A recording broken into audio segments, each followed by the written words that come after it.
My testimony is something that there was one time that I was ashamed to tell it. I went through some pretty dark times in my life. I lived most of my life under some form or influence of drugs and alcohol. In 2016, I got in a very bad car accident and broke my femur, and woke up in the hospital, and by the time I was let out of the hospital, I had a dependence on opiates.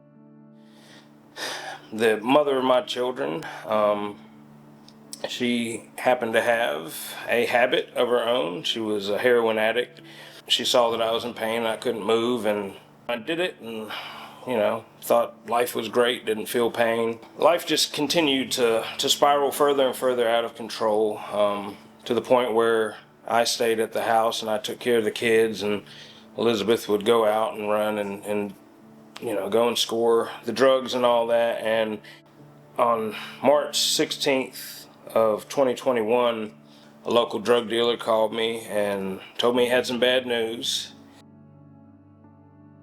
My heart immediately sunk. I immediately had a feeling of what that news may be.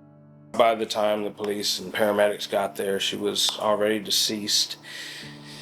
So that left me as a single father struggling in addiction, till one day my dad sent me a text and said, it's time for you to get some help. And I told him, hey, I'm ready. The next day I was talking to Miss Kim on the phone, and I got accepted, and I called my dad to give him the good news, and I was so out of it that I didn't realize it was his birthday. And he said it was the best birthday present he'd had in a while. Man, as soon as I arrived, I could tell something was different, and that difference was the love of Christ. I showed up with nothing, and people just became generous and gave what they could to me and opened up the blessing closet to me. I had prayed when I was on the Kannapolis campus every morning, Heavenly Father, keep me on the potter's wheel until I'm the vessel that I need to be to carry your message. Restored all the relationships with my family. I got custody back of Gunner, and all the time that I get to spend with him now, I'm actually present with him. I used to pride myself as being a good father, as crazy as that sounds, in my addiction, because I was always there, but I was never truly there.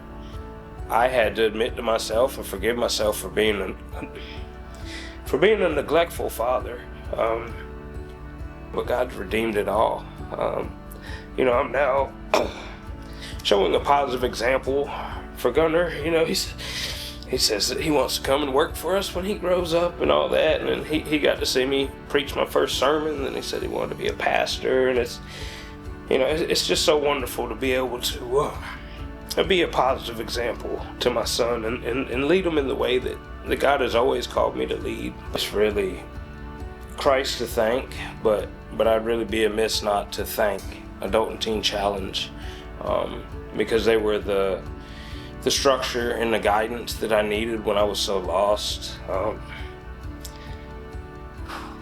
They were the love that I felt when I didn't feel loved.